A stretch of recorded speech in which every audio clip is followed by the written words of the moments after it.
As we move forward from land use controls and encumbrances, we now focus on one of the most common and often misunderstood limitations on property rights: easements. While encumbrances introduce the concept of limitations on ownership, easements provide a more specific example of how one party can have legal rights to use another person's property. This builds directly on the previous section. A buyer may own a property, but that ownership may be subject to the rights of others. Understanding easements is critical because they can impact access, development, privacy, and overall property value. What is an easement? An easement is a legal right that allows someone else to use a portion of a property for a specific purpose.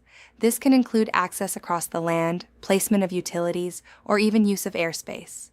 Easements involve two key parties: the dominant tenement, which benefits from the easement, and the servient tenement, which is the property subject to the easement. This ties directly back to earlier discussions on disclosure and risk management. Buyers must understand that ownership does not always mean exclusive use. Easements in gross are rights that are held by a person or entity rather than tied to ownership of a specific parcel of land. These are most commonly associated with utility companies, which are granted the right to install and maintain infrastructure such as power lines, gas lines, sewer systems, or telecommunications equipment. Because these easements belong to the entity rather than the land, they typically are not transferable with the property. From a practical standpoint, this means a homeowner may have limited ability to build, landscape, or modify areas where utility easements exist. This connects directly to earlier discussions on due diligence. Buyers should review title reports and surveys carefully to identify utility easements before purchasing a property. Appurtenant easements. Appurtenant easements are tied to the land itself and involve two neighboring properties. In this case, one property benefits from the easement while the other property is burdened by it. These easements transfer automatically when the property is sold. A common example is a shared driveway or access road, where one property owner has the legal right to cross another property to reach a public road. This reinforces a key concept from the previous section. Encumbrances can run with the land, meaning they remain in place regardless of ownership changes. Creation of easements. Easements can be created in several ways, and understanding these methods helps agents identify potential issues in a transaction. Condemnation occurs when a government entity acquires an easement through eminent domain for public use, such as roadways or utility corridors. Compensation must be provided to the property owner. An express grant is created when a property owner voluntarily gives an easement through a deed or written document.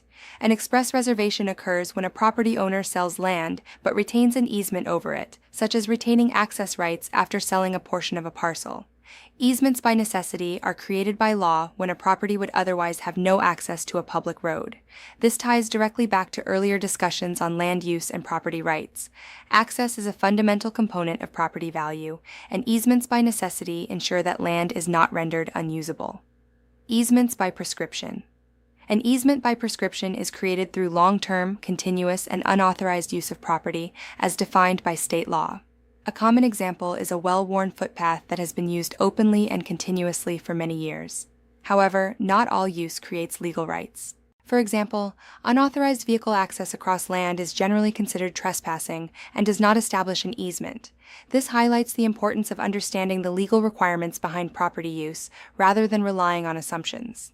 Easements by written agreement. Easements can also be created through written agreements between parties. These agreements define how the property may be used and are typically recorded to ensure they are enforceable against future owners. This ties directly back to earlier discussions on contracts and documentation. If an agreement is not properly documented, it may not be enforceable. Practical impact on real estate transactions.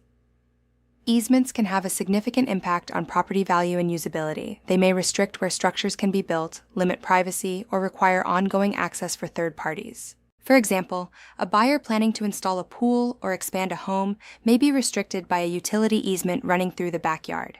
This reinforces the importance of reviewing title reports, surveys, and property disclosures during the due diligence period. Bringing it all together. At this point in the course, the concept of property ownership has evolved significantly. We have moved from understanding transactions and foreclosure processes to recognizing that ownership is subject to legal limitations, shared rights, and regulatory controls. Easements are a key example of how property rights are divided and shared. The role of the real estate professional is to identify these issues early, communicate them clearly, and ensure that clients understand how these limitations affect their decisions. As we move into the next section, we will continue expanding on land use controls by exploring zoning laws and government regulations, which further define how property can be used and developed. Online discussion. Why is it important for buyers to understand easements before purchasing a property? Answer: because easements can limit how the property is used and may affect value, development, and privacy. What is the key difference between an easement in gross and an appurtenant easement? Answer: an easement in gross belongs to an individual or entity, while an appurtenant easement is tied to the land and transfers with ownership. How can easements impact future development plans? Answer: they can restrict where structures can be built or require access for others, limiting the use of the property.